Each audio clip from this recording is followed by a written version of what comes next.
All right, headline number 2, and we come back to Walmart on this one.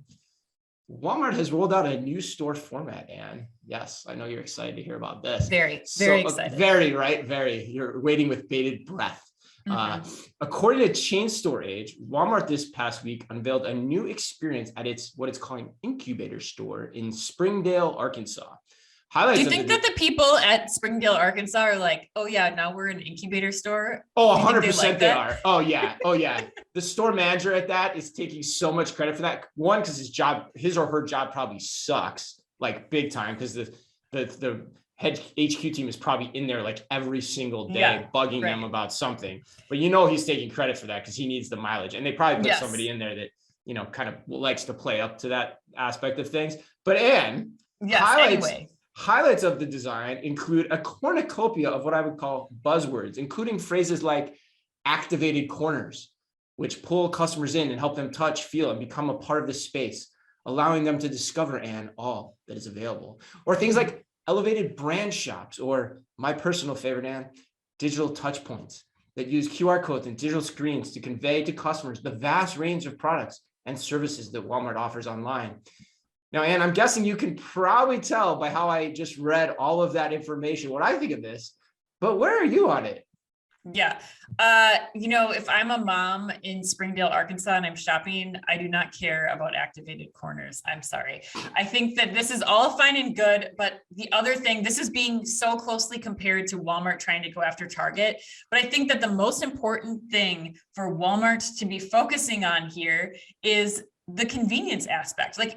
Target does offer a beautiful store experience, but in addition, they're offering flawlessly convenient shopping experiences on my terms. Like we just said in the last story, the way that I want it.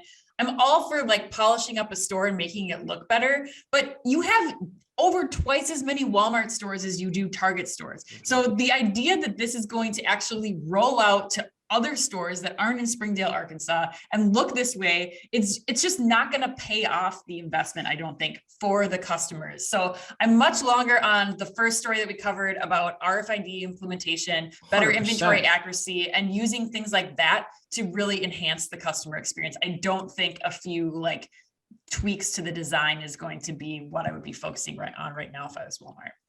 100%. And you are hitting on something we've talked about a lot on the show that loyal listeners will remember, which is business models are business models for a reason, right? And I'll explain what I mean in a second, but this reminds me eerily, and I'm sure it does the Walmart leadership too, of, for those of you old enough to remember, Project Impact circa 2009, which was put in place by John Fleming, who was ex-Target at the time, whose charge was to make Walmart work and act more like a Target store. So they did a lot of SKU rationalization, they cleaned out the aisles, made things more beautiful, took items off the shelves.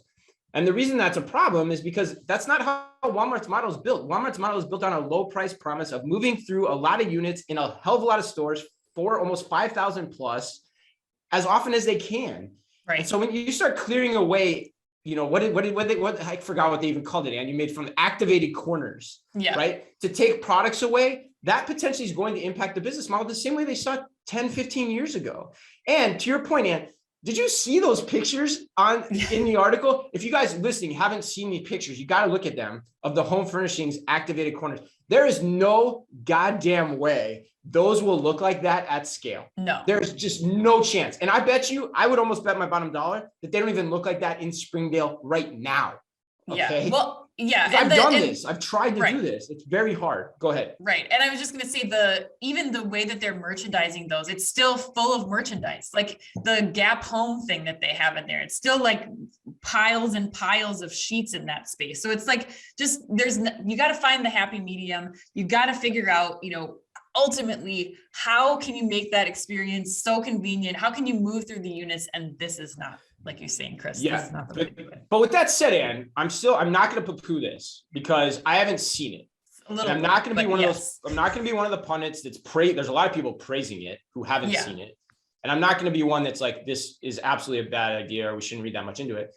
I want to go see it. And so I think we need to make a trip down to Springdale as soon as we can, and try to see it with our own eyes, because I think that's the fair thing to do. But the questions I have on the table are what I'm going to be evaluating when and if we make that trip.